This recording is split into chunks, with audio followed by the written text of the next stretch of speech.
Il dit, Jésus a obéi pour toi. Il dit, voici donc, quelqu'un a demandé, mais parce que on n'a plus besoin d'obéir. Je vais t'expliquer ça une autre fois. Voici toutes les bénédictions qui te répandront sur toi et qui seront ton partage lorsque tu obéiras à la voix de l'Éternel, ton Dieu. Tu seras béni dans la ville et tu seras béni dans les champs. Quelqu'un n'a pas dit Amen. Hein? Ce n'est pas seulement un verset, c'est aussi, bien aimé, parole de bénédiction. Il dit, tu seras béni dans la ville et tu seras béni où ça? Le fruit de tes entrailles, le fruit de ton sol, le fruit de tes troupeaux, les portées de ton gros et de ton menu bétail. Toutes ces choses seront bénies. Ta corbeille et ta huche seront bénies. Tu seras béni à ton arrivée et tu seras béni à ton départ. L'Éternel te donnera la victoire sur tes ennemis qui s'élèveront contre toi. Ils sortiront contre toi par un seul chemin, mais ils s'enfuiront devant toi par 7 chemins. C'est ce qu'on appelle Dieu confond la langue de tes ennemis. L'Éternel ordonnera à la bénédiction d'être avec toi dans tes greniers et dans tes entreprises. Il te bénira dans le pays que l'Éternel ton Dieu te donne. Ici en Côte d'Ivoire, Dieu te bénit. Tu seras pour l'Éternel un peuple saint, comme il te l'a promis lorsque tu observeras les commandements de l'Éternel ton Dieu et que tu marcheras dans ses voies. Tous les peuples verront que tu es appelé du nom de l'Éternel et ils te craindront. L'Éternel te comblera de bien en multipliant le fruit de tes entrailles, le fruit de tes troupeaux, le fruit de ton sol, dans le pays que l'Éternel a juré à tes pères de te donner. Oh yes, l'Éternel t'ouvrira son bon trésor, le ciel. Le ciel est le trésor de Dieu. Il dit le ciel est le trésor de Dieu. Oh, ma prière, c'est que le ciel soit ouvert sur toi. Que le ciel soit ouvert sur ta maison. Que le ciel soit ouvert sur ce que tu fais. Quelqu'un dit Amen. Pour envoyer à ton pays la pluie en son temps et pour bénir tout le travail de tes mains. Tu prêteras à beaucoup de nations et tu n'emprunteras point. Que cela soit ta portion. L'Éternel fera de toi la tête et non pas la queue. Tu seras toujours en haut, tu ne seras jamais en bas. Lorsque tu obéiras au commandement de l'Éternel ton Dieu que je te prescris aujourd'hui, lorsque tu observeras et les mettras en pratique. Verset 14, et que tu ne te détourneras ni à droite ni à gauche de tous les commandements que je vous donne aujourd'hui pour aller auprès d'autres dieux et pour les servir. Que Dieu bénisse sa parole. Allez, ça mérite une acclamation quand même. Bien aimé, la Bible. Qui a une Bible ici? Qui a une Bible en papier? Une Bible en papier. On soulève. Voilà, la Bible. La Bible, est-ce que vous savez que la Bible, c'est le manuel du Créateur? C'est le manuel du Créateur. Le Créateur, c'est qui? C'est Dieu, Elohim. Au commencement, Elohim. C'est Dieu au pluriel. Dieu le Père, Dieu le Fils, Dieu le Saint-Esprit. Au commencement, Elohim créa. Au commencement, Dieu créa. Donc la Bible, qui est le manuel du Créateur, a beaucoup à dire sur la richesse et sur l'argent. L'argent occupe une place de choix. La richesse occupe une place de choix, bien aimé, dans la Bible. Pourquoi? Parce que l'argent affecte tous les aspects de notre vie. Tout. Je connais des gens, bien aimés, dont l'humeur change simplement en fonction des entrées financières ou en fonction des factures à payer. Vous savez, quand tu n'as pas l'argent, tu es très nerveux. Ta tête chauffe beaucoup. Mais quand tu as l'argent, bien aimé, tu n'as pas faim. Vous n'avez pas remarqué ça? Tu n'as pas faim. Il y a des gens qui me font rire, quoi. C'est-à-dire qu'ils font la fine bouche comme s'ils n'aiment pas l'argent. Maintenant, quand la fin du mois vient, il est stressé, C'est pourquoi beaucoup d'Africains meurent tôt, avant leur âge. Parce qu'à force d'être stressé chaque fin du mois, tu meurs avant que ton âge de mourir arrive. Ouais, l'argent influence. Et je dirais même que l'argent affecte notre mode de vie. L'argent affecte nos emplois du temps. L'argent affecte notre temps. notre temps d'occupation comme notre temps libre. À cause de l'argent, il y a des gens qui n'ont même pas le temps d'éduquer leurs enfants. L'argent. L'argent influence quotidiennement nos idées, nos discussions, nos actions. L'argent influence nos relations. Il y a des endroits où certains ne vont jamais parce qu'ils se disent qu'ils n'ont pas ce qu'il faut pour être là-bas. Donc vous voyez, il est bon d'en parler. Alléluia. Mais d'abord, ce que je veux dire, ce que je veux affirmer, c'est que la richesse, l'argent n'est pas quelque chose de mauvais en soi. Quand on lit la Bible, on voit que beaucoup de personnages bibliques célèbres qu'aujourd'hui nous citons en exemple étaient riches en leur temps, sans que cela ne leur soit reproché. Je peux citer pêle-mêle. Abraham était riche en son temps. Isaac était riche en son temps. Jacob était riche en son temps. Joseph était riche en son temps. Salomon était riche en son temps. Job était riche en son temps. Toi, tu es riche en ton temps. Alléluia. Mais il faut bien qu'on ajoute à la liste n'est pas fermée. Amen. Voilà. Bien-aimé, je parle doucement, parce que je ne vais pas aller vite en besoin pour dire non, il n'a pas bien compris ça. Je veux que ça rentre, ça pénètre ton être. Alléluia. Ce qui pose problème, bien-aimé, ce n'est pas le fait d'avoir des richesses, le fait d'avoir de l'argent. Ce qui pose problème, c'est l'usage qu'on fait de l'argent. Ce qui pose problème, bien-aimé, c'est l'attitude qu'on adopte face à l'argent. Ce qui importe pour Jésus, donc pour Dieu, ce n'est pas la quantité de richesse que tu possèdes, ce n'est pas combien d'argent tu as. Non, ce qui importe pour Jésus, c'est la relation que nous entretenons avec les richesses. Quand tu lis la Bible, bien-aimé, l'homme n'est pas propriétaire absolu des richesses. L'homme est un gérant des richesses. Quelqu'un dit Amen. Il dit l'homme n'est qu'un gérant. Quand tu n'es pas propriétaire, que tu es gérant, on te note en fonction de la façon dont tu gères. Est-ce que je parle à quelqu'un? Dieu est le propriétaire absolu des finances. Si tu es assis ici, tu n'arrives pas à payer 10 000 fois offrande, je suis venu t'annoncer une bonne nouvelle. L'argent qui est dans ta poche là, ce n'est pas pour toi. Tu n'es qu'un gestionnaire. Il faut donner à Dieu ce qui lui appartient. Est-ce que je parle à quelqu'un? Tu ne dis pas Amen, mais j'ai parlé. Alléluia. Il y a des gens, quand l'heure des offrandes arrive, ils sont en train de lutter avec le Saint-Esprit. Le Saint-Esprit donne, il dit je ne donne pas. Donne, je ne donne pas. Donne, je ne donne pas. L'argent appartient à Dieu. Regardez, Agé chapitre 2, verset 8. Agé 2, 8 dit quoi? Lisons ensemble. L'argent est à moi, l'or est à moi, dit l'Éternel des armées. L'argent et les richesses sont subordonnés à Dieu. Quelqu'un dit Amen. Bien-aimé, malheureusement, c'est un mot que je n'aime pas beaucoup employer, mais c'est la triste réalité. Malheureusement, le christianisme en Afrique est source de pauvreté. Malheureusement. De sorte que ceux qui veulent s'enrichir s'éloignent de l'Église, de Dieu. Et ceux qui veulent vivre pieusement en Christ s'éloignent aussi de la richesse. Se dépouillent de tous leurs biens.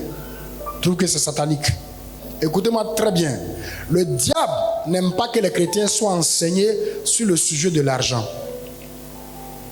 Le diable, ce qui fait que lorsqu'une personne parle d'argent, que ce soit un pasteur ou je ne sais pas, quelqu'un dans l'église, si une personne parle de l'argent, il est toujours critiqué, à tort ou à raison. En tant que prédicateur, moi je suis prédicateur, donc je parle pour les prédicateurs. En tant que prédicateur, bien aimé, il faut choisir entre éviter d'aborder le sujet de l'argent et maintenir ainsi les gens dans l'ignorance et dans la pauvreté, ou choisir d'aborder le sujet de l'argent pour obéir à Dieu. Prendre le risque d'être critiqué, prendre le risque de passer, bien aimé, pour un escroc, prendre le risque de passer pour quelqu'un qui recherche, c'est-à-dire qui recherche à faire quoi? À dépouiller les gens.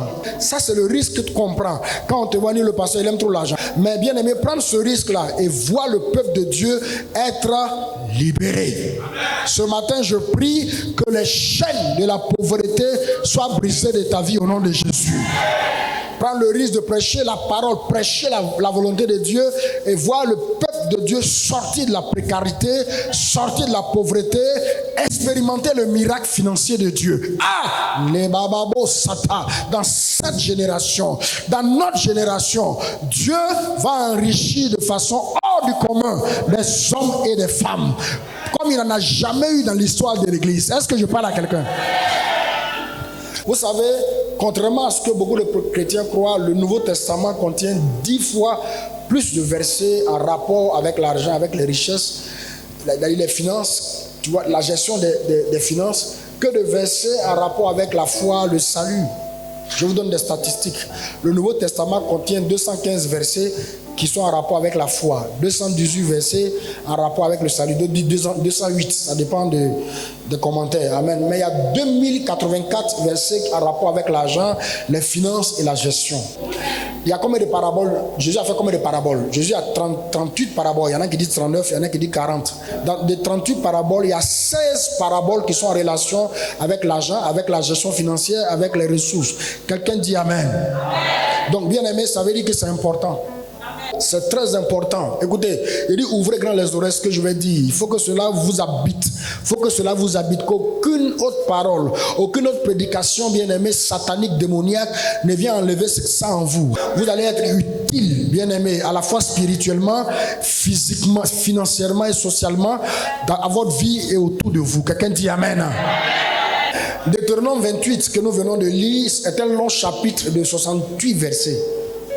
Ok, mais dans les 14 premiers versets que nous avons lus, Dieu promet 12 bénédictions, à la fois individuelles et collectives. 12. Peut-être un autre jour on reviendra dessus, mais 12 versets, 12 bénédictions. Pour la petite histoire, Deutéronome 28 a été écrit en rapport avec les bénédictions prononcées sur le mont Ebal et le mont Garizim. C'est pas ce qui importe. On va avancer. Regardez au verset 3. Au verset 3. La Bible dit tu seras béni dans la ville et tu seras béni dans les champs. Dieu veut que tu sois béni. Dis à ton voisin, dis-le lui. Il faut dire Dieu veut que tu sois béni. Il faut lui dire. Dieu ne veut pas que tu sois maudit. Dieu veut que tu sois. Dis à toi-même, il faut dire Dieu veut que je sois béni. Je parle à quelqu'un, il faut le dire à toi-même. C'est pas la peine d'asseoir pour me regarder comme quelqu'un qui est étonné. Alléluia. Il faut dire Dieu veut que je sois béni. Dieu ne veut pas que tu sois maudit, Dieu veut que tu sois. Même si c'est ta première fois d'être là, bien aimé, dis-le. C'est pour ton bien qu'on parle, c'est pas pour ton mal. Dieu veut, il faut que tu saches ce que Dieu veut. Dieu veut que tu sois. Il faut que tu saches ce que Dieu veut pour toi. Il faut que tu saches que Dieu veut que tu sois béni. Pourquoi? Parce que bien aimé, si tu ne sais pas ce que Dieu veut, tu ne sauras pas ce qu'il convient de faire quoi? De demander. Tu ne sais pas ce que Dieu veut, tu ne sais pas ce que tu as demandé. Dieu veut que tu sois béni. Si tu ne sais pas ce dont tu as droit, tu ne sauras pas quoi réclamer. Si tu ne sais pas ce qui t'appartient, bien aimé, tu ne pourras pas te battre pour posséder ce qui t'appartient. Quand tu sais ce qui t'appartient, bien aimé, tu te bats pour empêcher à Satan de voler ce qui t'appartient. Demandez à Israël, Dieu a dit à Israël, Canaan c'est pour vous. La terre promise c'est pour vous. Il a promis à Abraham. Abraham, bien aimé, est resté sur le territoire. Isaac, Jacob, ils sont allés en exil, ils sont revenus sur la terre. Israël s'est battu pour posséder tout le territoire. Même des années plus tard, bien aimé, quand Israël a perdu le territoire, en 1948, quand David Ben Gourion s'est tenu à la tribune de l'Assemblée nationale, il dit Abraham a acheté une terre pour enterrer notre arrière-grand-mère Sarah. Et jusqu'à preuve du contraire, on a vu nulle part qu'Abraham a vendu le territoire. La Palestine nous appartient. Quelqu'un dit Amen. Quand tu sais ce qui te revient de droit, bien aimé, oh, tu as le courage de te battre pour avoir ce qui te revient de droit. Dis avec moi, je suis béni. Dis-le bien. Alléluia. Mais ce n'est pas tout. Regardez au verset 8. Il dit l'Éternel ordonnera à la bénédiction d'être avec toi dans tes greniers et dans tes entreprises. On voit ici que bien aimé, la bénédiction est un ordre. C'est un ordre. Dieu a déjà ordonné à la bénédiction d'être avec toi. Dis avec moi, la bénédiction a été ordonnée d'être avec moi. La bénédiction a reçu l'ordre, bien-aimé, d'être avec toi dans tes greniers et dans tes entreprises. C'est pourquoi ce matin, j'ordonne à la bénédiction financière de te localiser et d'être avec toi. Quel que soit là où tu es, que tu sois en Côte d'Ivoire, que tu sois en Europe, que tu sois au village, peu importe là où tu es, la bénédiction financière, je leur donne de te localiser et d'être avec toi. Dis Amen. J'ai dit, j'ordonne à la bénédiction financière d'être avec toi dans ton travail et dans tes affaires. Que la bénédiction financière soit avec toi dans ta vie, dans ta famille, dans ta maison. Oh, quand quelqu'un entre dans ta maison bien-aimée, il flaire, il sent que tu es béni. Quelqu'un dit Amen.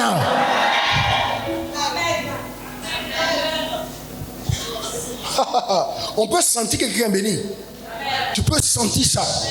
Je prie que cela soit ta portion. Je prie que cela soit ta portion. Que tu sortes de la précarité, que tu sortes de la pauvreté, que tu sortes du manque, que tu sortes de l'insuffisance. Quelqu'un dit Amen. L'église n'est pas un lieu d'abrutis. L'église est un lieu d'hommes et de femmes intelligents. Que Dieu multiplie ton intelligence. Que Dieu multiplie ta sagesse. Que Dieu multiplie ta connaissance. Au nom de Jésus-Christ.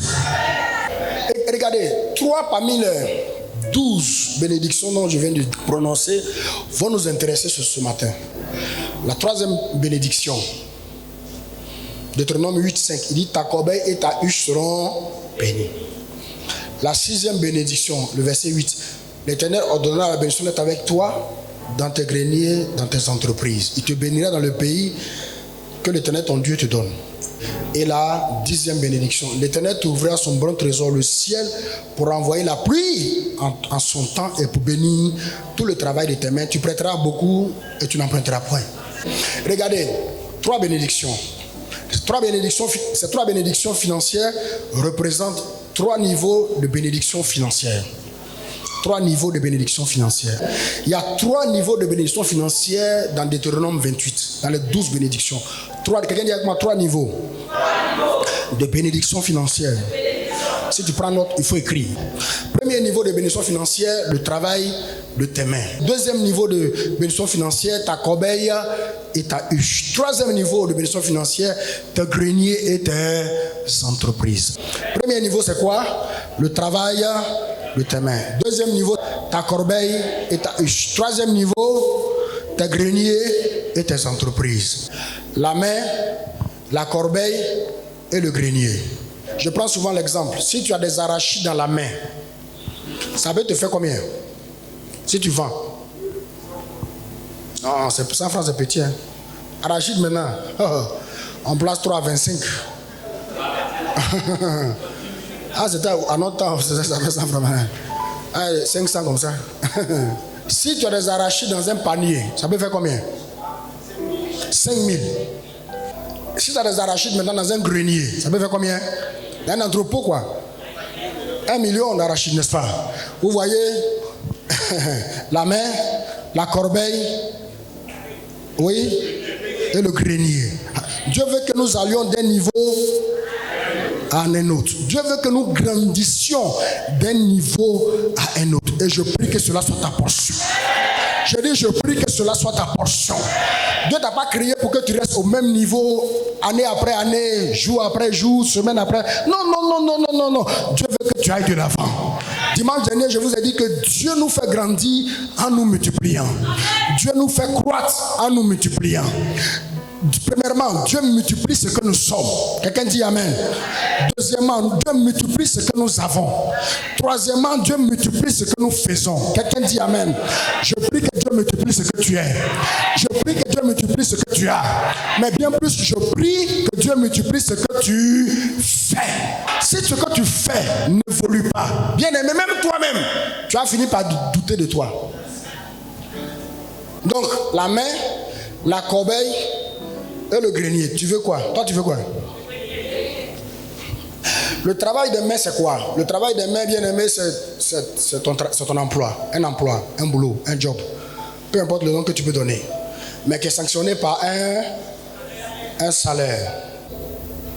C'est une entreprise, c'est une affaire, un business, une structure qui ne t'appartient pas, mais qui t'emploie et qui te donne un salaire.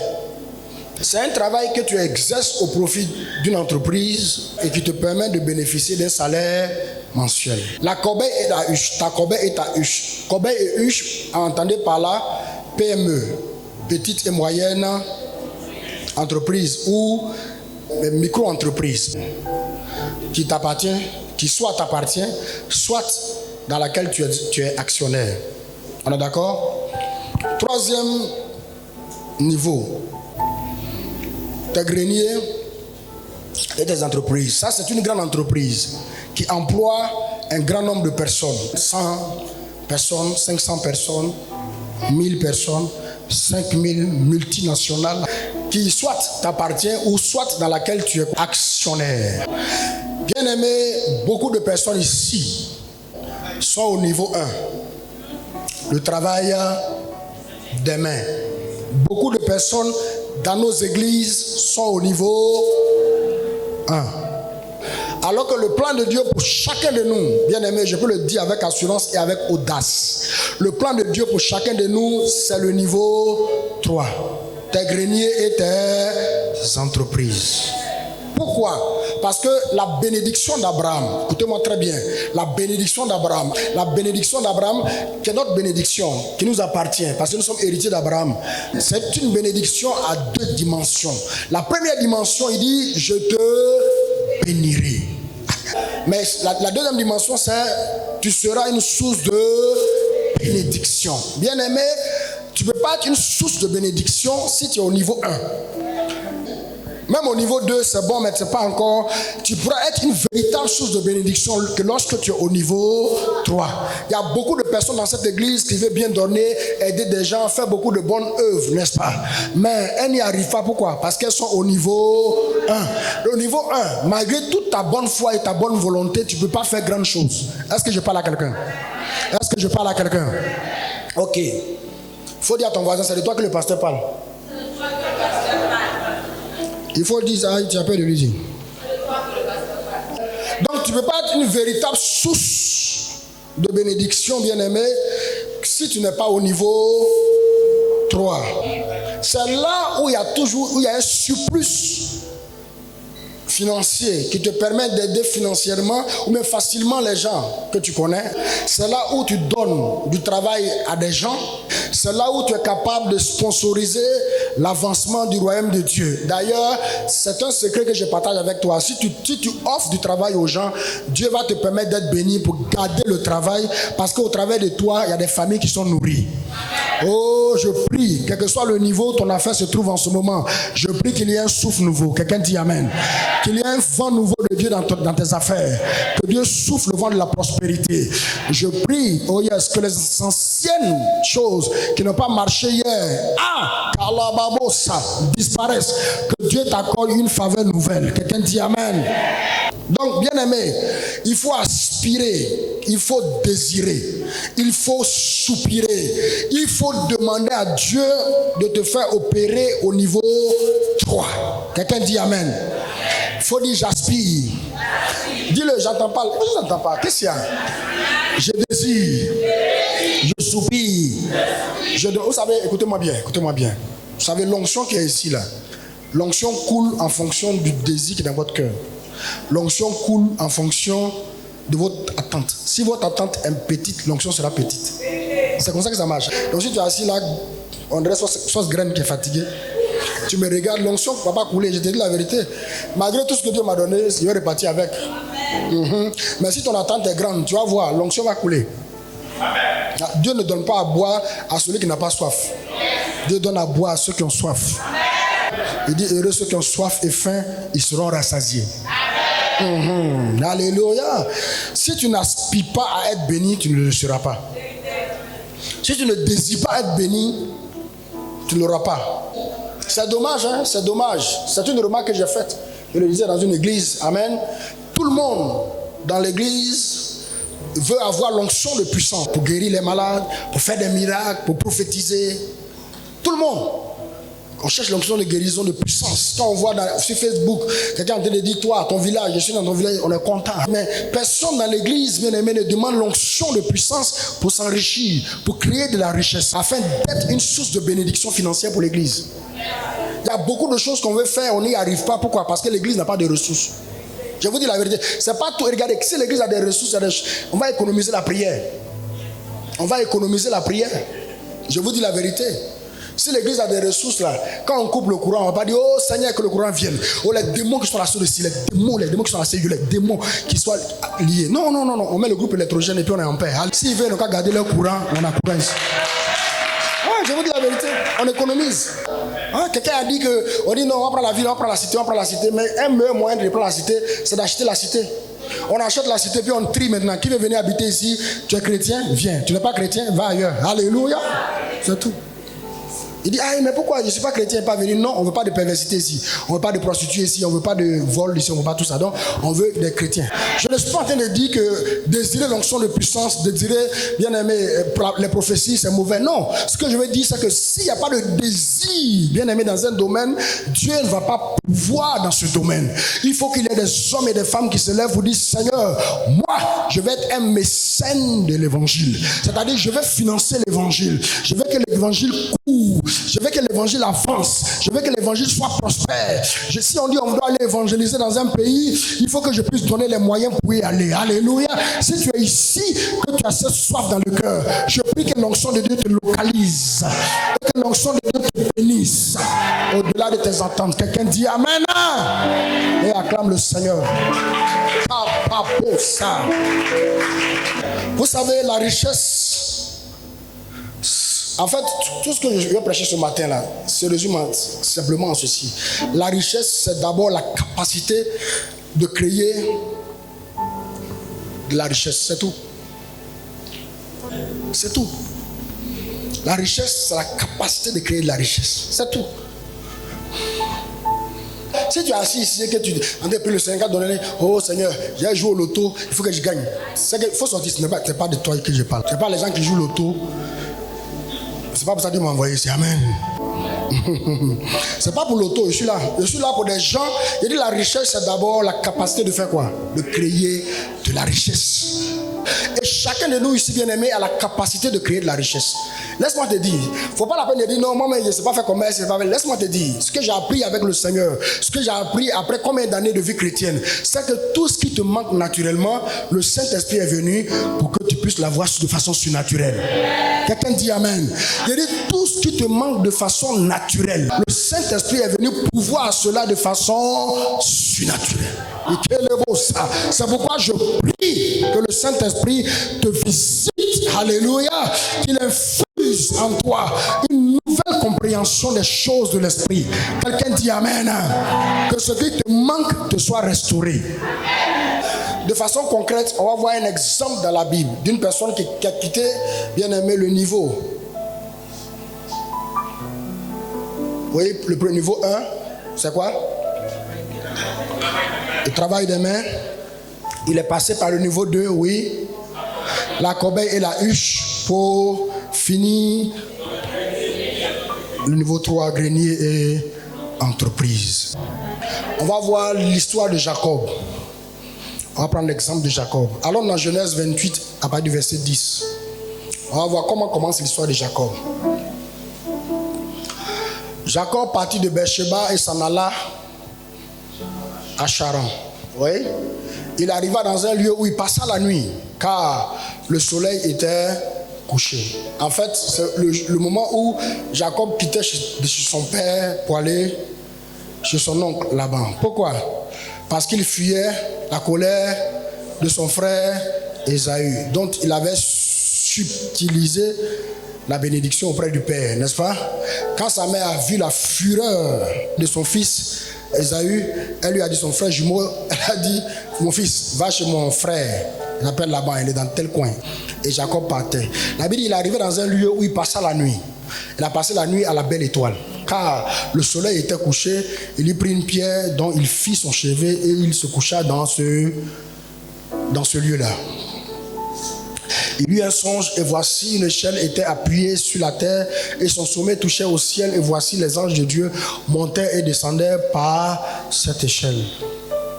Et voici l'Éternel se tenait au-dessus d'elle et il dit, je suis l'Éternel, le Dieu d'Abraham, ton père, le Dieu d'Isaac.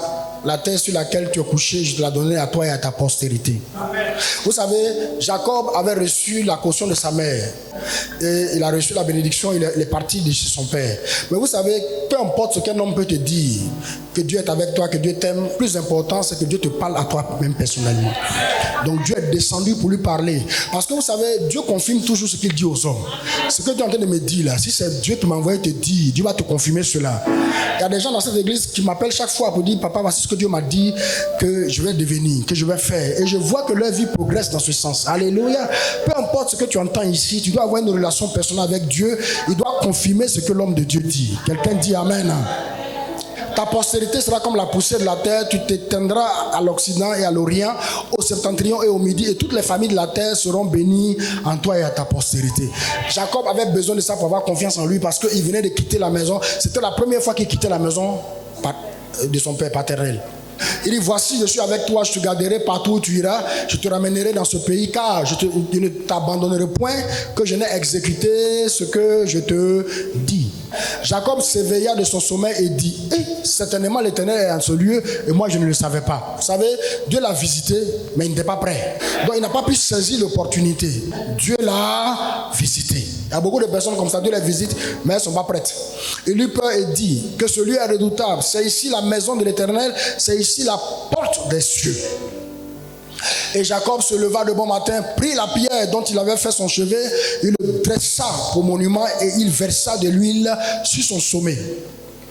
Et il donna à ce lieu le nom de Bethel. Mais la ville s'appelait auparavant Luz. Bethel veut dire Bethel. On revient derrière.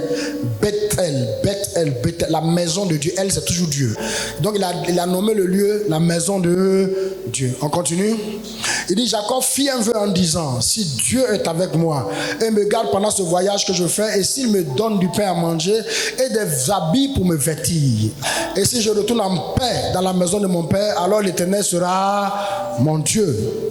Et cette pierre que j'ai dressée pour monument sera la maison de Dieu, et je donnerai la dîme de tout ce que tu me donneras. Dieu bénisse sa parole. Bien-aimé, voici l'histoire de Jacob. C'est là que commence véritablement l'histoire de Jacob. Avant que Jacob n'aille chez son oncle, là où il a expérimenté la bénédiction financière de Dieu, Jacob est visité par Dieu sur le chemin en allant. Et Jacob établit avec Dieu une alliance. Il fait avec Dieu ce qu'on appelle une alliance financière. Une alliance de bénédiction financière. C'est là que tout commence. Et c'est là que les chrétiens ont tout faux. Allez, ce que j'ai enseigné ce matin, tu ne peux pas l'expérimenter si au départ, tu n'as pas cette alliance de bénédiction financière avec Dieu. Ce n'est pas possible. Ouais. Certains sont encore dans le peu. Pourquoi? Parce que le peu que Dieu leur a donné là, Dieu ne voit pas clair dedans. Ne comprend pas ce que tu fais avec. C'est flou. Donc, depuis là, tu n'as le peu, tu n'évolues pas. Tu n'as le peu, tu n'évolues pas. Donc, il faut te poser la question de savoir pourquoi ça n'évolue pas. Tu ne peux pas aborder la question de la bénédiction financière avec Dieu si tu n'as pas une alliance de bénédiction financière avec Dieu. Ce n'est pas possible. Il faut laisser tomber.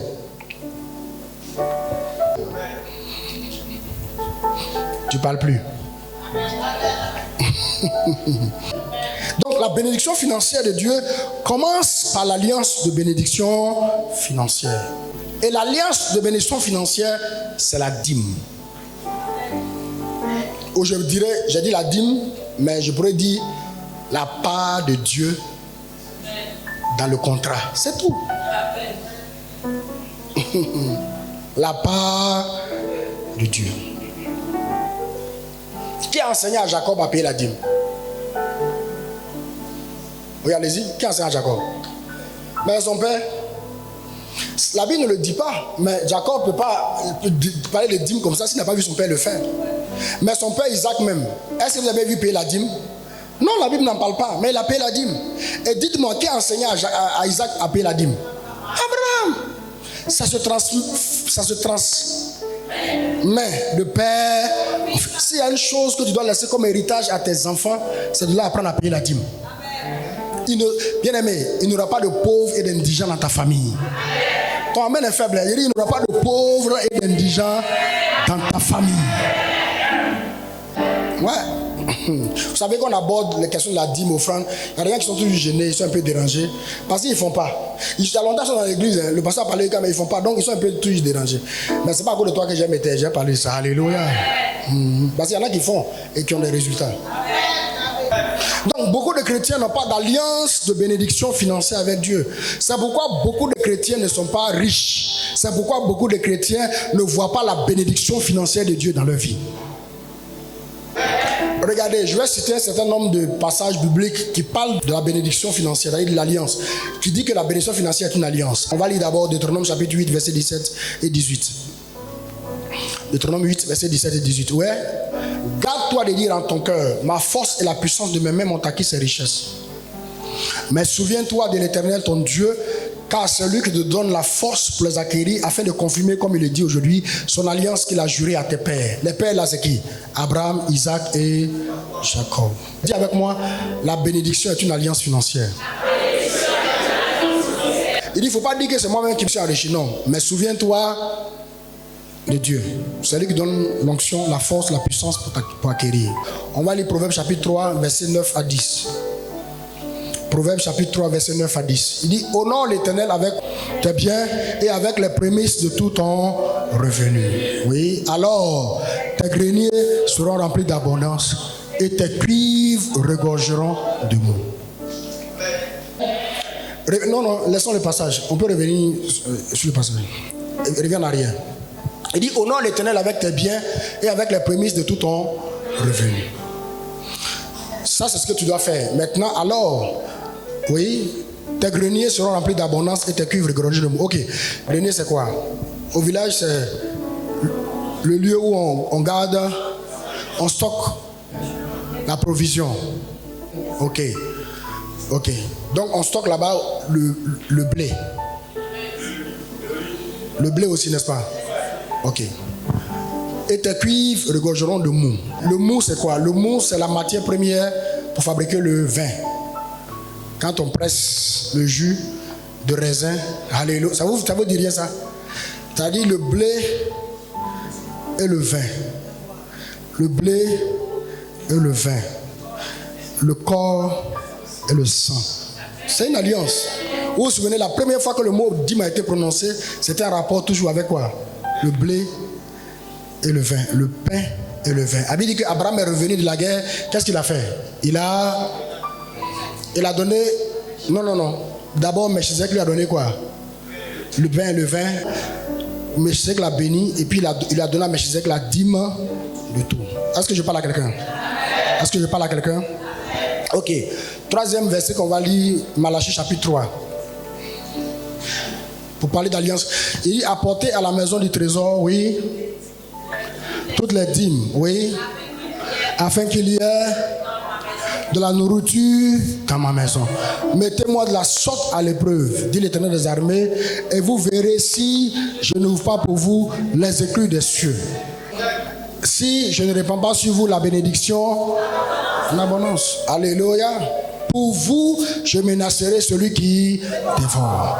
Et il ne vous détruira pas les fruits de la terre. La vigne ne sera pas stérile dans vos campagnes, dit l'Éternel des armées. Oui, toutes les nations vous diront heureux, car vous serez un pays de délices, dit l'Éternel des armées. Que cela soit la portion du CCIE. Au nom de Jésus. Acclame le Seigneur, bien-aimé.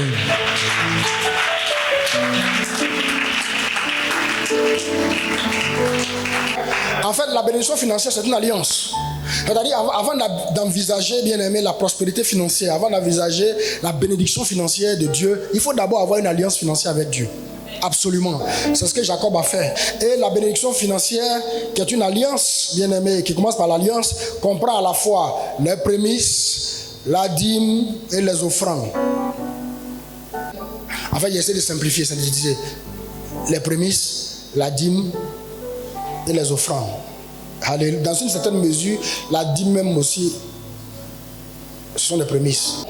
La dîme, c'est-à-dire le premier fruit de ton travail. Quand tu perçois ton salaire, c'est la première chose que tu dois enlever. Premier salaire de l'année. Ça, je parle selon la foi de chacun. Premier salaire de l'année, tu peux l'offrir au Seigneur. Premier paye d'un nouvel emploi, c'est-à-dire tu as un nouveau boulot, ta première paye doit revenir au Seigneur. Premier salaire d'une promotion, c'est-à-dire tu travailles quelque part. Si tu as eu de la promotion, c'est-à-dire ton grade a changé, ton salaire a changé, la première paye de ce niveau-là doit revenir au Seigneur. C'est pourquoi beaucoup de gens dans l'église ne voient pas Dieu agir. Parce que, tu vois, nous brisons toutes ces lois. Tout est brisé. Quand on enseigne, les gens disent, oh, le passé aime l'argent. Mais c'est pour ça que ta vie n'évolue pas. Le premier bénéfice d'une affaire, tu fais une affaire, tu as les premiers dividendes, doit revenir au Seigneur. Le but ici, c'est quoi? C'est pour nous enseigner, bien aimé, à mettre Dieu en premier. C'est tout. L'obéissance aux prémices, c'est de nous enseigner à mettre Dieu en premier. Et le malheur des hommes et des chrétiens en particulier, c'est de toucher aux prémices, à ce qui appartient à Dieu.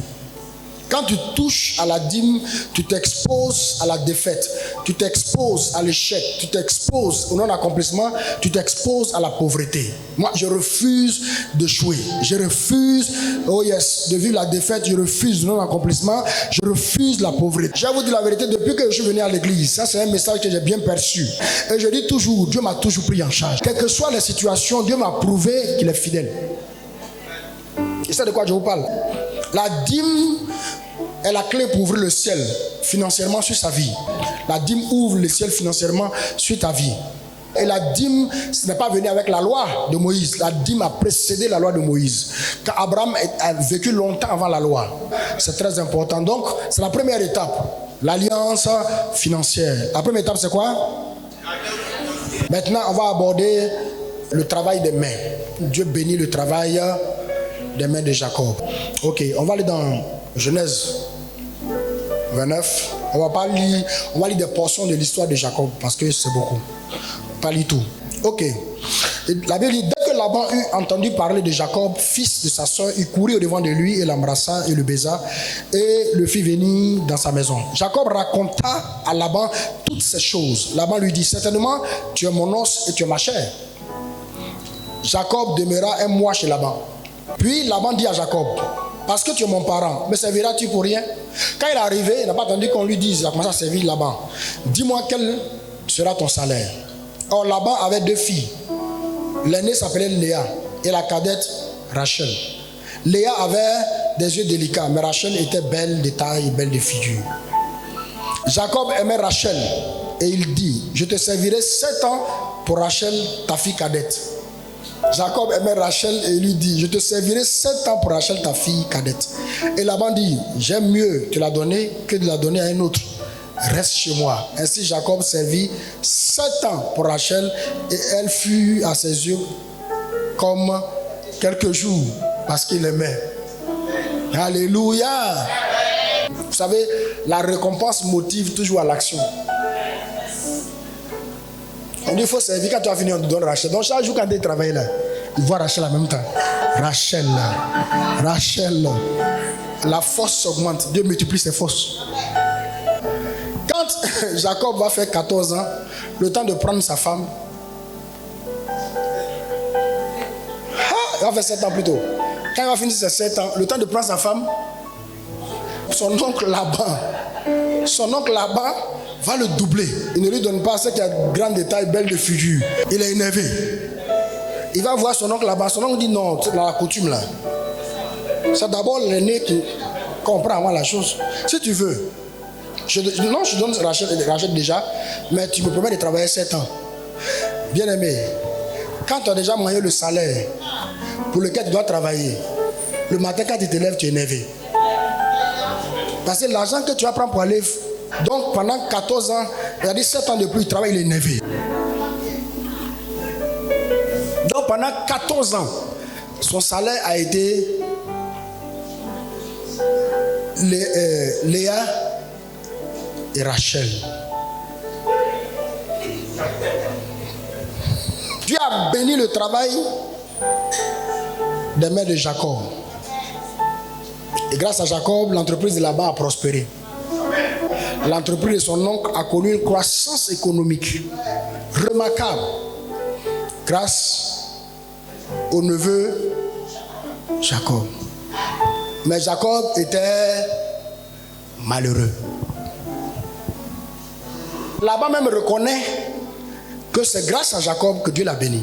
Mais Jacob était malheureux. Bien-aimé, peu importe le nombre d'années que tu as travaillé pour une institution, que ce soit privée, publique, tu seras toujours malheureux, frustré. Parce que personne ne te paye pour devenir riche. Mais pourquoi moi je te paye pour devenir riche?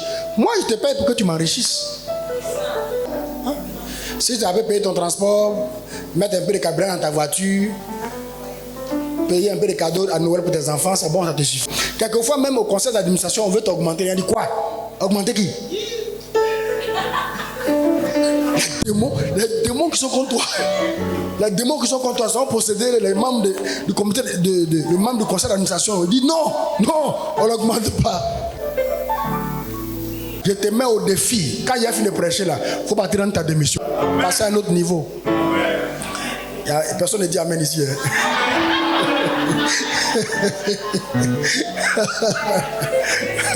Amen ça, là, les gens ne disent pas ça. Il dit passer ici dans ta mission, comment il a mangé? Amen. Regardez, quand on lit le Genèse 30, verset 27, est-ce que Laban dit? Genèse 30, verset 27. Laban lui dit, puis-je trouver grâce à tes yeux? C'est pas comment on lit ça là. Puissais-je trouver grâce à tes yeux? Je vois bien que l'Éternel m'a béni à cause. L'Éternel a béni qui? Laban. À cause de qui? Jacob. Dieu a béni ton entreprise. À cause de qui? C'est à cause de toi. Dieu bénit l'entreprise à cause de... Parce que tu es un gars béni. Peu importe où tu travailles. Si tu es un chrétien, Dieu bénit l'entreprise à cause de toi. J'ai dit, pour tous ceux qui travaillent pour autrui, que ce soit dans le privé, que ce soit dans le public, c'est grâce à toi que l'entreprise où tu travailles prospère. C'est toi que Dieu a béni. Voilà. Demandez Joseph chez Potiphar. Quand Joseph a entré, le jour où Joseph a entré chez Potiphar, la maison de Potiphar a commencé à prospérer. Parce que Dieu était avec Joseph.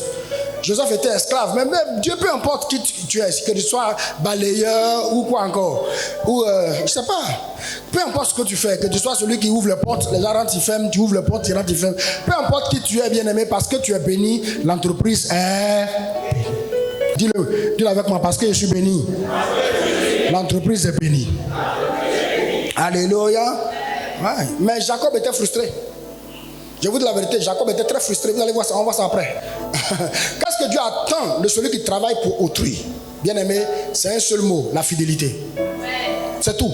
Quand tu travailles pour autrui, ce que Dieu attend de toi, c'est la fidélité. Quand il parle de fidélité ici, je veux parler de bien aimé, être fidèle dans le travail, être honnête, être intègre.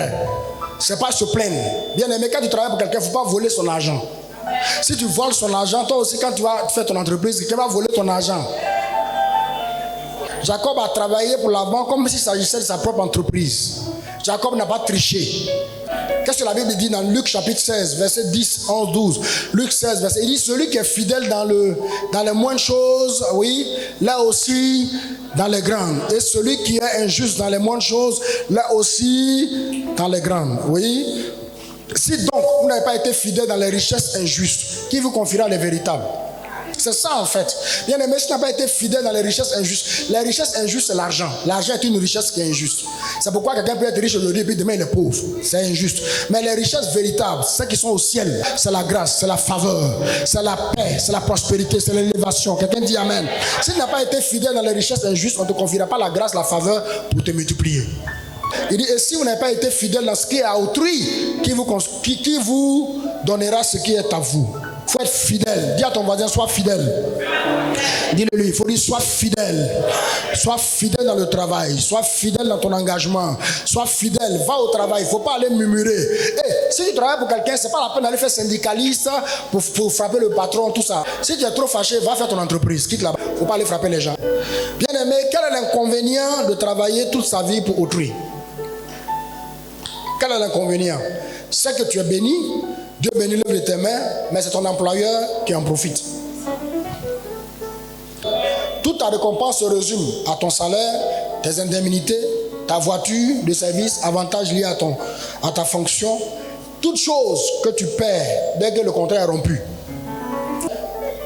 La plupart d'entre nous ici sont au niveau 1. Travailler pour autrui, il n'y a pas de mal à travailler pour autrui, mais le mal, c'est de rester toute sa vie à travailler pour autrui. Tu peux travailler pour un temps, mais il ne faut pas travailler pour tout le temps. Le problème avec le niveau 1, c'est que c'est le niveau le plus bas. C'est le niveau, bien-aimé, où pour joindre les deux bouts, c'est difficile. Ouais. Moi, je sais que Dieu m'a... Je suis devenu pasteur parce que depuis c'est dans mon sang. Parce que j'ai toujours voulu faire un travail libéral. Toujours voulu faire un travail libéral. Donc je suis pasteur, c'est un travail libéral. Je peux dormir jusqu'à 10 heures. Ah non, je ne fais pas ça. Si je fais ça, il ne peut pas être ici. En fait, ça veut dire que quand tu fais un travail libéral, tu disposes de ton emploi du temps. Ah oui. Oh, ma prière, c'est que c'est bien que tu sois au niveau 1. Si tu n'es pas encore au niveau 1, je prie que Dieu te donne un emploi. Que la porte de l'emploi soit ouverte pour toi. Je dis que la porte de l'emploi s'ouvre pour toi. Tu es béni, c'est vrai, mais c'est quelqu'un d'autre qui en profite. Dieu te permet d'avoir juste, au niveau 1, Dieu te permet d'avoir juste un peu de ressources pour subvenir à tes besoins, pour subvenir aux besoins de ta famille, et c'est tout. Il n'y a pas grande chose. Il y a beaucoup parmi nous ici, bien-aimés, il y a beaucoup de choses que tu veux faire, il y a beaucoup de projets, mais tu es limité par ton salaire. Si tu as 150 000, tu as 100 000, tu as 200 000, tu ne peux pas faire grande chose. Calcule, tout est calculé. Le jour que le pasteur dit on va faire offrande, tu calcules. Est-ce que je prends offrande l'engagement? Est-ce que je peux payer? Je ne peux pas payer. Ce n'est pas la peine, je ne me lève pas. Tu rates les opportunités même parce que, bien-aimé, tu es limité. Je brise cette chaîne de limitation dans ta vie. Je dis, je brise cette chaîne de limitation dans ta vie. Dieu t'a pas appelé pour être limité, Dieu t'a appelé pour être libre. Je rêve du jour, bien-aimé, où tu seras libre. Libre d'aller et de venir. Libre d'entreprendre ce que tu veux faire. Libre, bien-aimé, de dire ce que tu veux dire. Parce que personne ne te limite par un salaire. Kalamosa, Lebro-sakayandas. Ça, c'est le niveau 1. Niveau 2, ta corbeille et ta huche. C'est-à-dire, Dieu bénit la corbeille et la huche de Jacob. On va relire le verset 27 jusqu'au verset Genèse 30, toujours, jusqu'à la fin. Écoutez attentivement. Laban lui dit, puissé-je trouver grâce à tes yeux? Oh, vraiment, la Bible même. Je vois bien que l'Éternel m'a béni à cause de toi. Fixe-moi ton salaire. Vous voyez, il vient encore pour dire à la chose de fixer encore un salaire. Après 14 ans, encore fixer le salaire. Oh. Fixe-moi ton salaire et je te donnerai. Jacob lui dit, vous savez, quand tu travailles bien, quand tu es un bon employeur, on ne te renvoie pas. C'est toi-même qui dépose ta démission. Et quand tu déposes ta démission, les gens courent après toi. Ils disent, non, il faut revenir. Jacob lui dit, tu sais, je t'ai servi et ce qu'est devenu ton troupeau avec moi. Car le peu que tu avais avant moi, c'est beaucoup accru. Et l'Éternel t'a béni sur mes pas. Maintenant, quand travaillerai-je pour moi et pour ma maison? Tant que tu ne t'es pas posé cette question, tu vas rester au niveau 1. Il dit quand ferait quoi? Ouais, je veux qu'on le dise ensemble. Il dit quoi? Quand travaillerai-je pour moi et pour... Il dit maintenant, après 14 ans, il dit quand travaillerai-je pour moi et pour ma maison? Parce que pendant tout ce temps-là, j'ai travaillé pour toi et ta maison. Verset 31, Laban dit, que te donnerai-je? Jacob répondit, ah c'est bien maintenant. Maintenant on peut signer un bon contrat. Il dit, tu me ne donneras rien. Si tu consens à ce que je vais te dire, je ferai paître encore ton troupeau et je le garderai. Je parcourais aujourd'hui tout le troupeau, mais à part parmi les brebis, tout agneau tacheté, maquetté et tout agneau noir. Et parmi les chèvres, tout ce qui est maquetté, tacheté, ça sera mon salaire. C'est-à-dire que Jacob fait un deal. C'est-à-dire que maintenant il est en position de force. Il veut partir. Le gars dit tu ne vas pas. Donc il est en position de force maintenant. Il peut faire un deal avec son employeur. Il dit bon, dorénavant, les brebis et puis les boucs. Moi je veux ceux qui sont tachetés, maquettés. Parmi les brebis, maquettés, tachetés, parmi les boucs. Là-bas dit que j'ai compris. Là c'est le choix. Il n'y a pas le choix, j'ai compris. Mais effectivement, quand il le disait, les maquettés, les tachetés étaient les moins nombreuses et puis les plus chétives, faibles. Bien-aimé, Dieu est le Dieu des faibles commencements. Je suis venu dire à quelqu'un, il dit Dieu est le Dieu des faibles commencements. Il ne faut pas mépriser les faibles commencements. Dieu se trouve dans les faibles commencements. Il dit, ma droiture répondra pour moi demain, quand tu viendras voir mon salaire. Et tout ce qui ne sera pas tacheté, maquetté parmi les chèvres et noir parmi les agneaux, ce sera de ma part un vol. Il dit que si tu viens et que dans mon troupeau là, il y a des blancs dedans, c'est que j'ai volé pour toi. Ça dit ça là, c'est clair. C'est pas une affaire que oui, il a compté l'argent, il a pris aussi pour cacher. Non, les brebis sont là. On voit les noires, les tachetés, et puis on voit les blanches. Les noires, les tachetés, c'est pour moi, les blanches, c'est pour toi. Si tu viens, et puis il y a blanc parmi les tachetés, c'est que j'ai volé. Mais je ne te volerai pas. Ok, verset 34. Il dit, Laban dit, eh bien, qu'il en soit selon ta parole. Ce même jour, il mit à part les boucs rayés tachetés et tous les chèvres tachetés et maquettés, toutes celles qui avaient du blanc et tout ce qui était noir parmi les brebis, et il les mit entre les mains de ses fils. C'est-à-dire qu'il a pris maintenant les blancs là, il a donné à ses fils, et puis il a donné, c'est-à-dire il a mis une distance. Amen. Jacob supervise tout ça, mais il a mis une distance entre les noirs et puis les blanches, entre les noirs, les tachetés et puis les blanches. Puis il mit l'espace de 3 jours de chemin entre lui et Jacob. Et Jacob fit paître le reste du troupeau de Laban. Jacob prit les branches vertes de pélier, d'amandier, de platane. Il y pela des bandes blanches, mettant à nu le blanc qui était sur les branches. Dieu a commencé à donner des stratégies à Jacob pour multiplier ce qu'il avait. Bien aimé, quand tu prends l'engagement, de prier le Seigneur pour que Dieu te bénisse financièrement, il te donne des idées pour créer de la richesse. Dieu donne des idées. Il a commencé à prendre, je ne sais pas de quelle plante s'agit-il, mais c'est une plante où, quand il prend les plantes et puis il fait des carrés. Les parties qui sont à l'intérieur deviennent blanches, noires. C'est incroyable, hein? C'est incroyable. Ok, il dit, plus il plaça les blanches qu'il avait pelées dans les orges, dans les abreuvoirs, sous les yeux des brebis qui venaient boire pour qu'elles entrassent en chaleur en venant boire. Les brebis entraient en chaleur près des branches et elles faisaient des petits rayés, tachetés et marquetés. Que Dieu te donne des idées pour créer de la richesse. Que Dieu te donne des idées pour créer de la richesse. Que Dieu te donne des idées pour t'enrichir. Vous savez, il y a beaucoup de gens qui ne connaissent pas Dieu sur ce rapport-là. Hein. Tous ceux qui connaissent Dieu là, c'est des mensonges. Dieu donne de l'intelligence. Si tu es quelque part, si vous lisez la Bible dans l'Ancien Testament, vous allez voir que la plupart des gens, comme les Daniel, qui ont travaillé dans les gouvernements, qui ont été très élevés, c'est des gens que Dieu a rendus intelligents. Donc si tu es conseiller, si tu es directeur d'une entreprise, si tu es directeur dans ta structure, bien aimé, il ne faut pas pleurer. Dieu va te rendre intelligent, plus intelligent que tes prédécesseurs. Plus intelligent que tes prédécesseurs. Les brebis entraient en chaleur près des branches et elles faisaient des petits rayés tachetés et marquetés. Jacob séparait les agneaux et il mettait ensemble ce qui était rayé et tout ce qui était noir dans le troupeau de Laban. Il se fit ainsi des troupeaux à part qui ne réunit point au troupeau de Laban. Toutes les fois que les brebis vigoureuses entraient en chaleur, Jacob plaçait les branches dans les auges sous les yeux des brebis pour qu'elles entrassent en chaleur près des branches. Quand les brebis étaient chétives, il ne les plaçait point. De sorte que les chétives étaient pour Laban et les vigoureuses étaient pour Jacob. Que cela soit ta portion. Cet homme devint de plus en plus riche.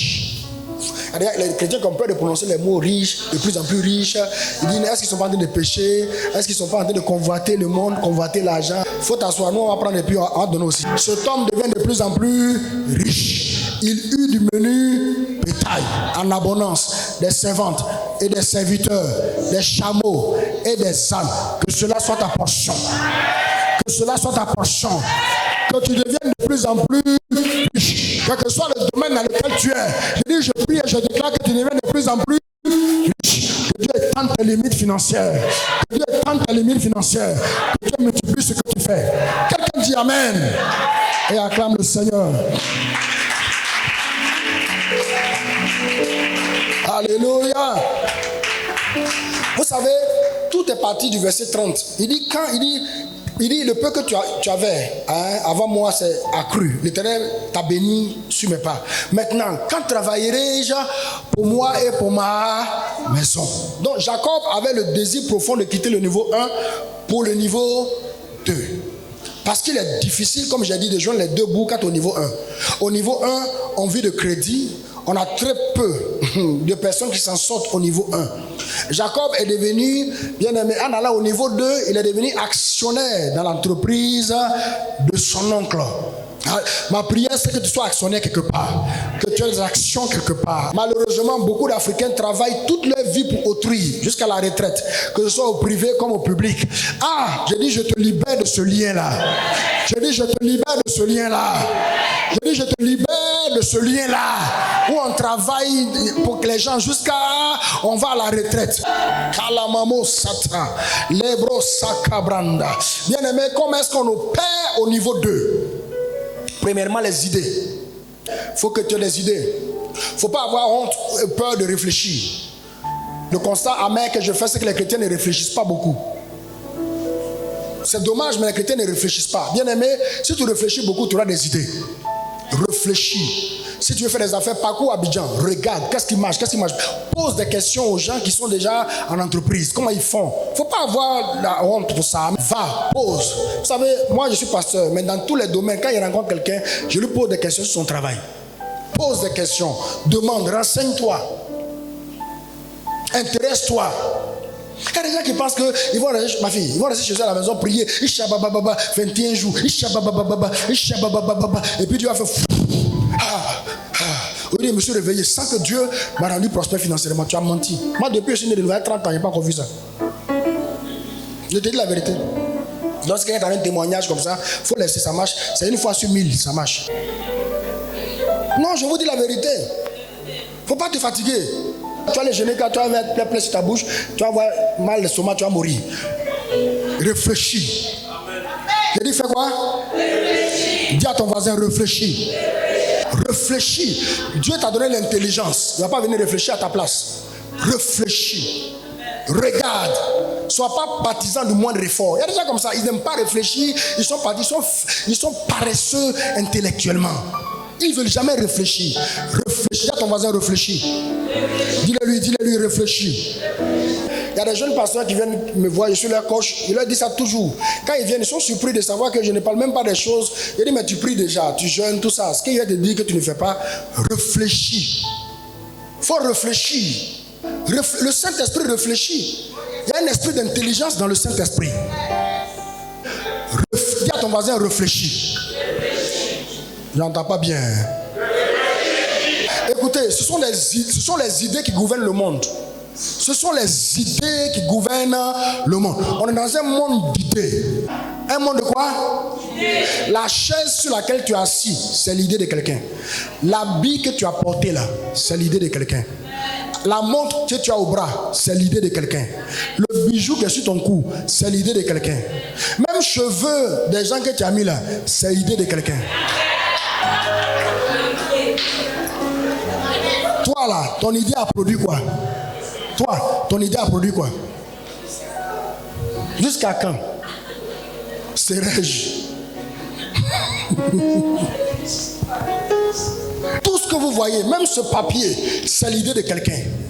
Ce sont les idées qui gouvernent ce monde. Réfléchis. Il était là, il a réfléchi, il dit non, il faut qu'on change de stratégie. Il faut qu'à partir de maintenant, je sois actionnaire dans ce qu'il a là.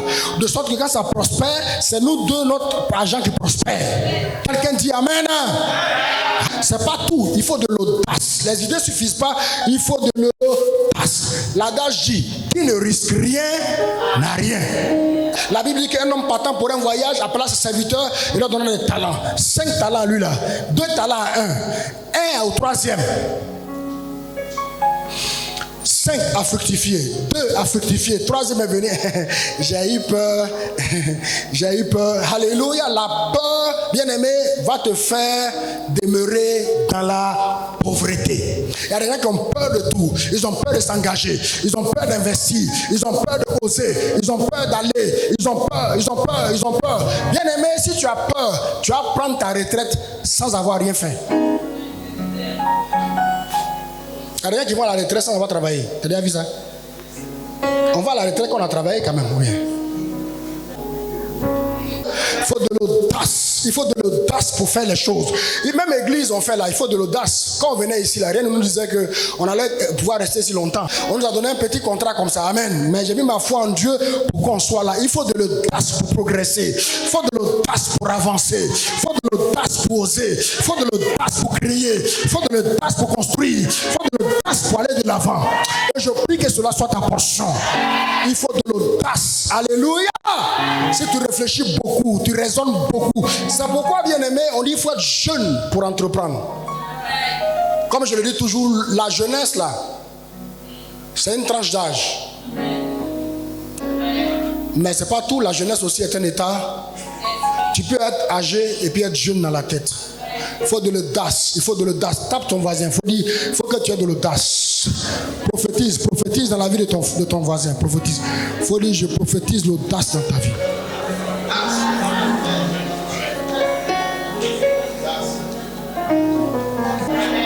Prophétise l'audace dans ta vie. L'audace. Je dis, je prophétise l'audace dans ta vie. Je dis, je prophétise l'audace dans ta vie. C'est pas tout. Pour des idées, il faut de l'audace. Il faut de la créativité. Quelqu'un dit avec moi créativité. Oh, il faut de la créativité. Amen. La créativité nous permet, bien aimé, de changer. Elle nous permet d'inventer.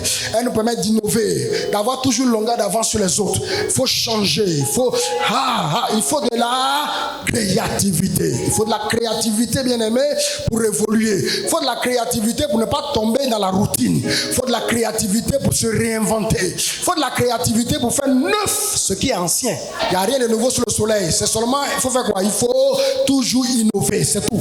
C'est la même chose, mais faire différemment. Bien aimé, regardez, on a les iPhones. Donne-moi ma fille. On a iPhone, n'est-ce pas? Ça c'est quoi? C'est un téléphone, non? Qu'est-ce qui est différent de ce qu'on avait dans les 96, 18 là-bas? Qu'est-ce qui est différent? C'est pas même allô là. Voilà, la différence c'est que maintenant, c'est devenu tactile. Il n'y a plus de touches. Il n'y a plus de boutons. Voilà. Maintenant, là, c'est pas seulement ça. On peut consulter nos mails. On peut faire des photos. Quoi encore? On peut faire appel vidéo. Alors qu'avant, on ne pouvait pas faire tout ça. Avant, c'était d'abord allô et puis SMS. Bien aimé, fondamentalement, le principe n'a pas changé. Mais on a essayé d'innover. Je suis venu parler à quelqu'un. Un chrétien, ce n'est pas un gaou. Un chrétien, ce n'est pas un villageois. Un chrétien, il voit clair. Il faut que tu innoves. Il faut que tu crées. Il faut que tu inventes. Il faut que tu ailles de l'avant. Alléluia. Regardez, quand on lit la Bible, la première chose, quand on ouvre la Bible, la première chose à laquelle on est confronté à un Dieu qui crée. Au commencement, Dieu créa. Bien aimé, Dieu qui est plus spirituel que Dieu ici? Personne. Donc la spiritualité crée. Être spirituel n'est pas incompatible avec la création. Être spirituel n'est pas incompatible avec l'invention. Être spirituel n'est pas incompatible, bien aimé, avec l'innovation. Je suis venu te mettre au défi. Défier, bien aimé, tes paradigmes.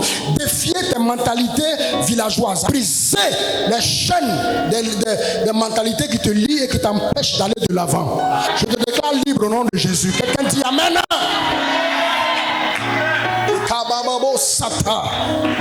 Si tu vas acclamer le Seigneur, fais-le bien.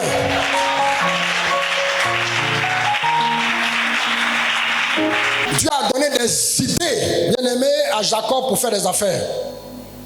Des idées créatrices de richesse, de revenus. Le problème des Africains, bien aimés, c'est notre système de production. Système de production. Tout ce que les Africains savent faire, c'est j'ai l'honneur de solliciter auprès de votre haute bienveillance l'obtention d'un emploi en qualité de tant dans ton entreprise. J'ai dit la richesse, c'est d'abord la capacité de créer de la richesse.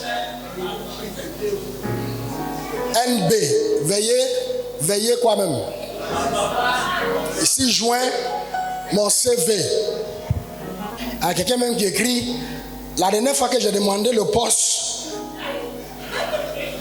vous avez dit que non, il n'y avait pas de place. Mais j'étais au funérailles de votre collègue qui est décédé. Je sais que la place est libérée.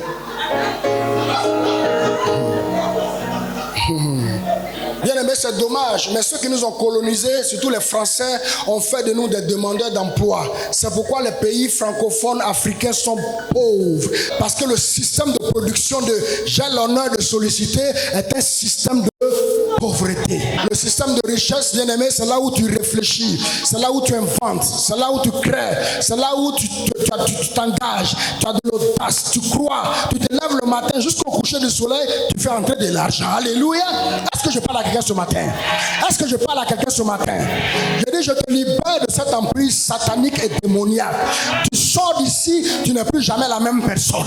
La Bible dit que Saül a été oint par Samuel. Quand il a quitté la présence de Samuel, il dit tu vas rencontrer des prophètes. Quand tu vas les rencontrer, tu seras changé à un autre homme. Je suis venu déclarer à quelqu'un, tu es venu ici rencontrer un prophète. Quand tu vas sortir d'ici, tu seras changé à un autre homme. Tu seras changé à une autre femme. Au nom de Jésus. Tu ne peux pas rester la même personne, c'est pas possible. Kalama Sataya. Le colonisateur a fait de nous des demandeurs d'emploi, mais dans ces derniers temps, Dieu est en train d'opérer un changement, un shift. Dieu apporte un changement dans notre système de production. Dans le système de production des Africains, Dieu souffle un vent nouveau dans son église. Il dit Dieu souffle un vent nouveau dans son église. Dieu nous rend féconds et créatifs. Dieu rend son église féconde et créative. Dieu nous donne des inspirations nouvelles. Dieu nous ouvre de nouvelles portes. De nouvelles portes s'ouvrent à toi. L'atmosphère est favorable autour de toi. Quelqu'un dit Amen. Je prie que Dieu ait de nouvelles idées pour les affaires. Des idées cachées en Côte d'Ivoire. Des idées que personne n'a encore découvertes, ou des idées anciennes, mais Dieu te donne d'aborder cela autrement. Je prie que cela soit ta portion. Tu ne sortiras pas d'ici la même personne. Et tu ne sortiras pas d'ici la même personne. J'appelle le changement dans ta vie. Je dis, lève tes mains, j'appelle le changement dans ta vie. Je dis, j'appelle le changement dans ta vie. Je dis, j'appelle le changement dans ta vie. Je dis, j'appelle le changement dans ta vie. Changement de niveau, changement de compréhension, changement de mentalité, changement à tous les égards. Au nom de Jésus-Christ. Quelqu'un dit Amen. Alamos. On termine par le troisième point. Tes greniers et tes entreprises. Ça, c'est le troisième niveau. Genèse 31, on lui a pas dit verset 1. Jacob entendit les propos des fils de Laban. Mais il est devenu riche. Qui disait, Jacob a pris tout ce qui était à notre père. Et c'est avec le bien de notre père qui s'est acquis toute cette richesse. Mais toi, tu étais où quand il prenait? Lebro Sataya. Il dit que Dieu te donne une sagesse hors du commun. Pour que tu sois même. Vous êtes de la même famille, vous êtes de la même génération, mais tes résultats soient 2 fois plus élevés. Ouais. Jacob entendit, oui, Jacob remarqua aussi que le visage de Laban. Il remarqua aussi le visage. Et voici, il n'était plus envers lui comme auparavant. Mais c'est normal, tu as pris tout ce qu'il y a. Dieu peut prendre les richesses de quelqu'un. Dieu peut te connecter à quelqu'un qui a l'argent. Il ne sait pas quoi faire avec son argent. Dieu peut faire un transfert de richesse dans ta vie. Quelqu'un dit Amen. L'Éternel dit à Jacob, retourne au pays de tes pères et dans ton lieu de naissance. Je serai avec toi. Personne ne pourra mettre la main sur toi tant que tu vivras. Jacob fit appeler Rachel et Léa, elle appelle ces 2 femmes, ces 2 premiers salaires, qui étaient au champ vers son troupeau. Et il leur dit, je vois au visage de votre père qui n'est plus envers moi comme auparavant. Mais le Dieu de mon père a été avec moi. Vous savez vous-même que j'ai servi votre père de tout mon pouvoir. À cause de votre père, je suis esquinté. Et votre père s'est joué de moi. Il a changé 10 fois mon salaire. Vous voyez, la Bible ne le dit pas. Quand on l'a lu auparavant, on n'a pas vu ça, n'est-ce pas? Mais je comprends pourquoi, quand il a dit fixe un salaire, il dit non. Non, il est temps maintenant que je travaille pour moi et pour ma 10 fois mon salaire. C'est-à-dire que là-bas est un roublard. Mon frère, ma soeur, si tu suis les gens, ils vont changer ton salaire, mais tu ne deviens pas riche. On change seulement, mais tu n'es pas riche. À un moment donné, il faut dire assez, c'est assez. Changement de salaire, c'est bon. Moi-même, je vais travailler pour moi. Il dit 10 fois mon salaire, mais Dieu ne lui a pas permis de me faire du mal. Quand je disais, les tachetés seront ton... quand il disait les tachetés seront ton salaire, toutes les brebis faisaient des petits tachetés. Quand il disait les rayés seront ton salaire, toutes les brebis faisaient des rayés. Que cela soit ta portion. Dieu a pris à votre père son troupeau et me l'a donné. Au temps où les brebis entraient en chaleur, je levai les yeux et je vis en songe que les boucs qui couvraient les brebis étaient rayés, tachetés et marquetés. Toi qui penses que Dieu donne seulement songe sur les esprits de famille, Dieu donne seulement songe sur les démons qui veulent t'attaquer, tout ça. Dieu donne aussi des songes pour avancer dans la vie.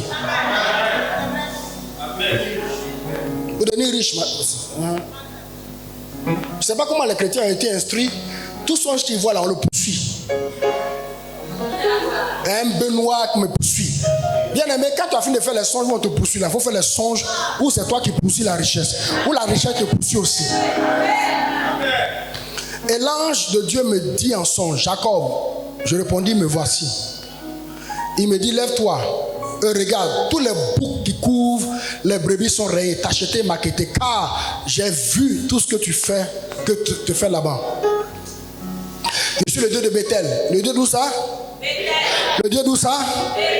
Le Dieu d'où ça? Le Dieu de l'alliance de bénédiction. Dieu veille sur son alliance pour l'accomplir. Où tu as fait un vœu, maintenant lève-toi, sors de ce pays et retourne au pays de ta naissance. Que Dieu bénisse sa parole. Je dis que Dieu bénisse sa parole. Vous voyez, le succès de Jacob au niveau 2 lui a permis d'accéder au niveau 3. Du niveau 2, il passe au niveau 3, où il devient maintenant PDG, président, directeur général de sa propre entreprise. Désormais, Jacob est à la tête d'une grande entreprise. On peut l'appeler de façon actuelle une holding, n'est-ce pas? Une multinationale. Mais vous voyez, ce qui m'intéresse ici, c'est que vous voyez la participation de Dieu dans toute sa carrière professionnelle. Dieu n'est pas un Dieu qui est préoccupé par notre vie spirituelle. Dieu est préoccupé par tous les domaines de notre vie. Je vous dis la vérité. C'est pas que l'évangile on nous a prêché qui fait que quelqu'un là, sa vie n'évolue pas. Quelqu'un me voit un jour, je lui dis, mais toi-même là, il faut essayer de voir, il faut être un peu plus stable parce que ta vie n'évolue pas. Il dit non, tu sais, il y a un temps, peut-être que Dieu un temps va venir comme ça. Parce que tu n'as pas vu, les gens ils sont là, puis broum, un coup comme ça, Dieu fait les choses. Il dit, hey Seigneur Jésus. Il dit, mais toi là, il reste un peu, tu es là à la retraite, après de 60 ans. Tu es encore dans ça là, en train de dire que oui, il reste un peu.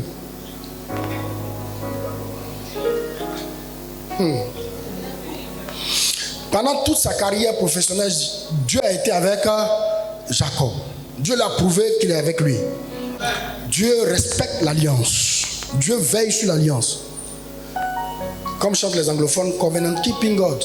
Dieu garde l'alliance. Si tu fais une alliance avec Dieu, Dieu respecte l'alliance. Il y a des gens qui font des vœux, qui font des engagements. 2 jours après, ils ont oublié. Mais Dieu n'a pas oublié.